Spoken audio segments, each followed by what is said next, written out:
today in Alabama. Flags are flying at half-staff in Montgomery as people across Alabama remember the life and legacy of former Mayor Emery Fulmer. Good Sunday morning. I'm Tametria Conner. Thanks for joining us for this Sunday special edition of WSFA 12 News Today in Alabama. We'll have that story and the rest of your headlines in just a moment. But first, as you head out this morning, meteorologist Eric Sneidel is tracking your morning forecast. Good morning, Eric. Good morning, Tametria. Well, loved ones of former Montgomery Mayor Emery Fulmer say support from the community has helped them cope with Fulmer's loss. Fulmer died in his sleep Friday evening after battling an ongoing illness. He served the city for 22 years. Family members say the outpouring of support has been tremendous. One family friend says Fulmer was a role model for Montgomery. One of the best things in my life has been knowing Emery Fulmer. He was a really unique person, and he did so much for this community, so much for this state, and so much for this country. 22 years as mayor, that's the longest anyone has served in that office in the city of Montgomery's history. Some say it was those same traits that gave Emery Fulmer that kind of staying power. WSFA 12 News reporter Bethany Wells continues our Team 12 coverage. A public memorial will be 3:30 p.m. Monday at Trinity Presbyterian Church. We're following a developing story out of Chilton County.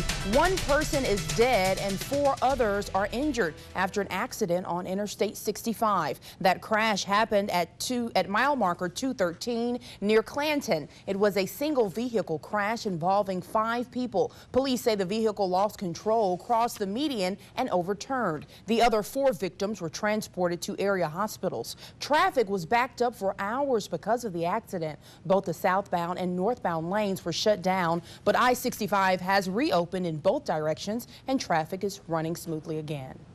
The Penn State controversy continues in the midst of the football team trying to finish off their last home game of the season. We'll have the latest coming up, and we had some chilly nights and mornings this weekend. How will it shape up tonight? Eric Sneidel has that answer in his full forecast coming up right after this. Demetria, yet another very nice weekend. I can't believe the warm-up. I'm telling you, this is nice, isn't it? It is November, nice. hard to believe. Very hard to believe. I'll take it. Thank you so much, Eric. Well, it was an emotional day at Beaver Stadium on the Penn State campus yesterday. Fans there and many across the country focused on much more than the football game. The team took the field for the first time since allegations of sexual abuse at the school and without legendary coach Joe Paterno. The pregame at Penn State shifted to a show of respect for the victims of alleged child sexual assault on campus. The traditional dash to the field was replaced by a slow walk with players locked arm in arm. There was a moment of silence in the stands and a passionate prayer with both teams kneeling at midfield before the kickoff. We're here for the victims, for what happened, and to show that this isn't us. What happened is a select few people, and it's not us. This was the team's final home game of the season, and they lost. Well, investigators are digging deeper into former Penn State's defensive coordinator Jerry Sandusky's contact with other possible young victims. The national outrage over the alleged sexual abuse of children at Penn State was the topic in today's Meet the Press. Governor Tom Corbett is a member of the Board of Trustees at Penn State, and he was also the Attorney General in 2009 who began this investigation. Governor Corbett says we can all learn something from this.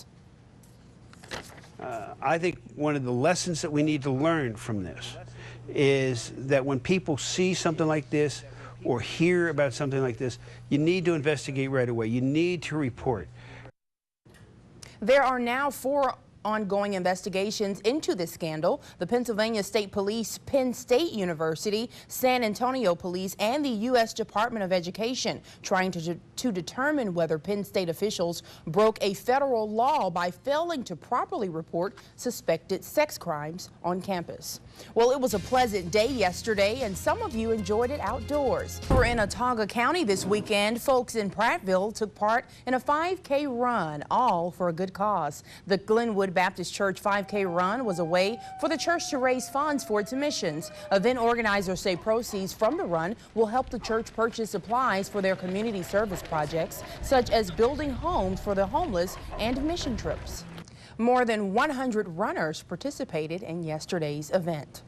Well, one of Montgomery Zoo's very own received a special birthday celebration yesterday afternoon. It was Makina, the African elephant, who turned 4 years old yesterday, and the public helped her celebrate. Makina had her own birthday cake and a birthday banner signed by those who attended the event. Zoo officials say the main goal is to help feed families. Have a good day.